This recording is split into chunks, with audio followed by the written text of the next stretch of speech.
Hello everyone and welcome back to more AEW on TEW2020. We are here in the second week of April on the Saturday for the first show of Rampage as a TV show. Before it was just a minor event. And this, well, we're starting things off right away with a match. Charles Betts defeats Alexander Hammerstone, part of the US title tournament. Charles Betts with an 82. Good lord, I need to use it more. After the match, both Angle and not Kurt Suzuki, that's a baseball player, I combined the two. Kurt Angle and Minoru Suzuki get into the ring with Charles Betts. They both raise his hand, and Angle's very happy about Betts, but Suzuki is much more grim about this, and he's seen talking to Charles Betts about how that match should have gone less than 10 minutes. And, wow, I screwed up the spelling quicker. Charles Betts agrees, and that leaves Kurt Angle a bit disappointed. He's like, hey, you know what, it doesn't really matter how fast we win. As long as we won, you know, we still want to do an honorable fight. And Suzuki's like, no, shut up.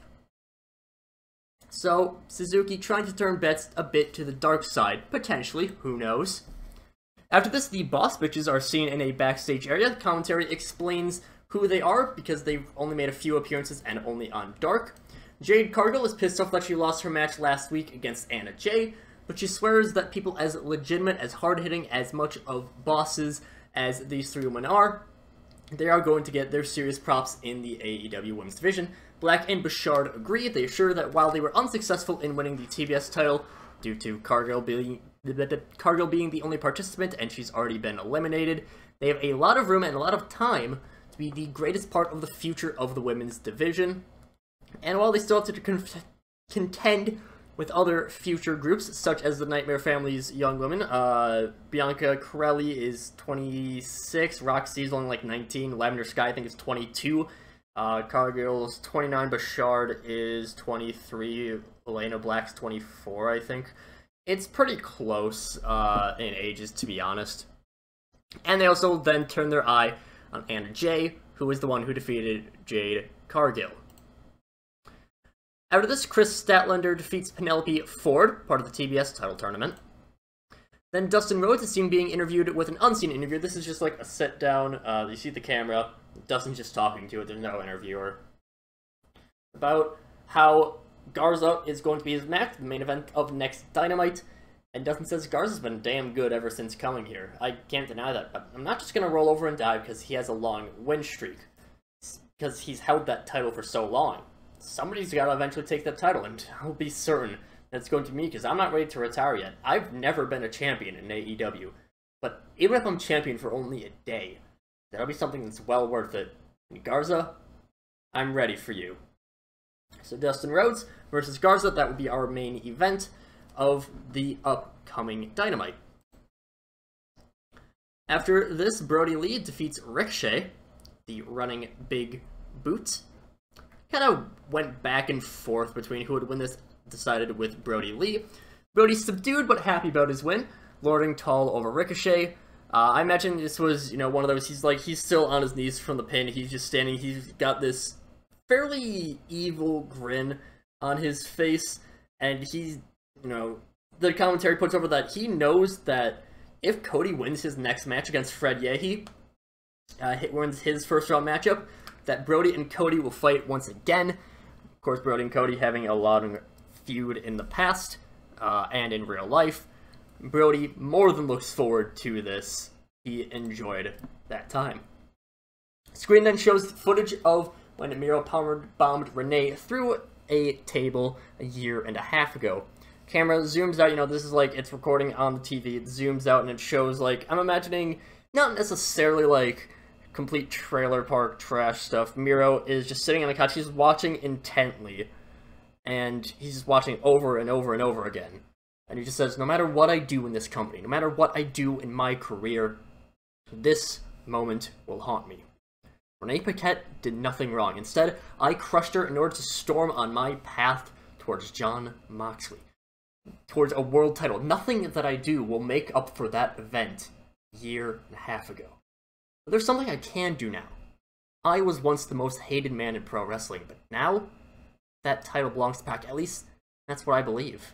And if I'm right, I will ensure that I get him eliminated. I will protect AEW from him and his Brutality Inc. Pac, I know you watch this show every day. I know you use the show to study your opponents. No, everyone's weaknesses. So hear me, Pac. Throw everything you have at me. I will take it on. Nothing you can do can stop me. So yeah, Miro's just calling out Pac. Of course, very early on in the series, one of the first big feuds, Miro powerbombed Renee through table, and kayfabe closed the door before doing it, because we didn't want Renee to actually take a bump. El Hijo del Vikingo defeats Donnie Lambert. 71 rating for Vikingo is pretty nice, but that 44 by Donnie Lambert I really like. Following the match, the Acclaimed come to the ring, and they rap about Donnie Lambert's loss to Vikingo, but in the middle of the rap, Frederick Hurst cuts them off. And he says, save the hip-hop shit for somewhere that people can hit mute without missing anything important like my words. Yeah, Donnie lost this match. I can't deny that. But that's not all there is to the story. You don't know anything about what just happened, see? Donnie and Leo have been busting their asses day after day at the Nightmare Factory, and just an hour and a half before we all showed up here, before we were all called to this wonderful Anaheim Convention Center, they were busting their asses at the gym. Because the future never stops working, the future is always coming, the future's always getting better, but unfortunately, while Donnie was doing some very, very heavy squats, he tweaked something in his calf, and that's why he lost. He was injured. But you know something, Max?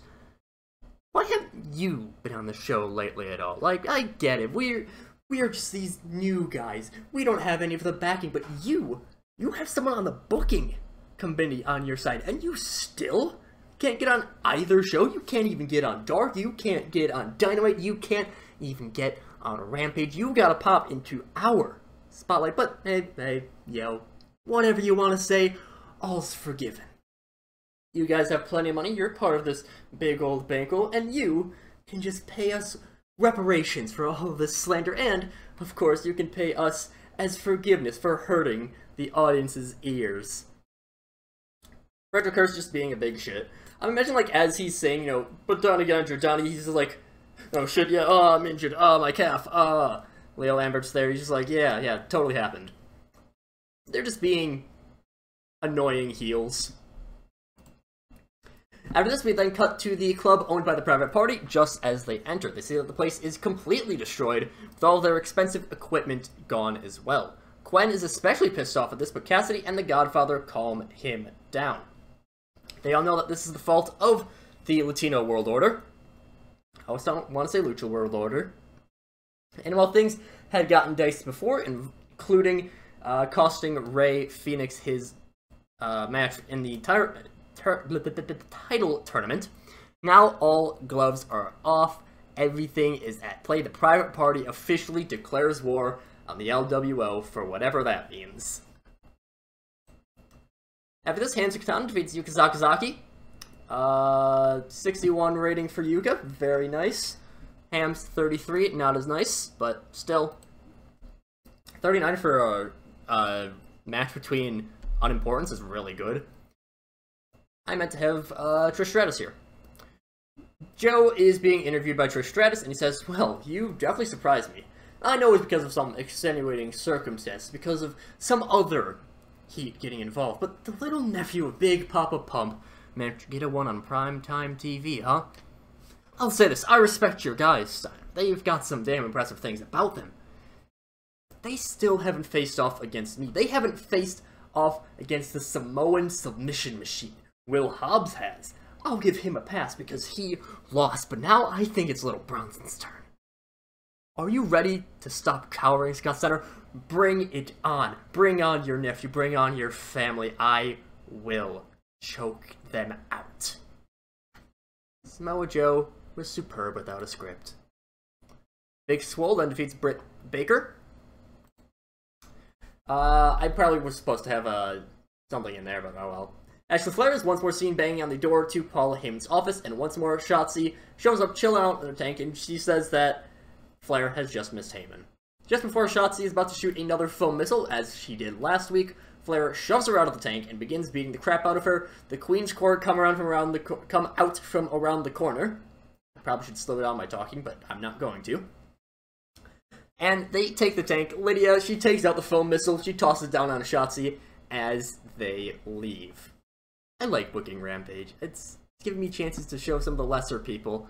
And Io Shirai picks up the win on Kairi Hojo in our main event. An 83 rating for Io is very nice. Kairi is 68.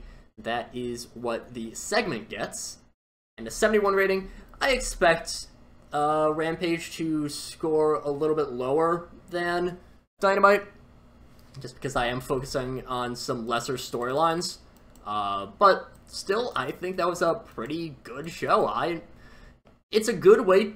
Rampage is definitely a good way to start building up some lower card people in a way that's more impactful than Dark. But well, that'll be what we see next. So yeah, that'll be fun.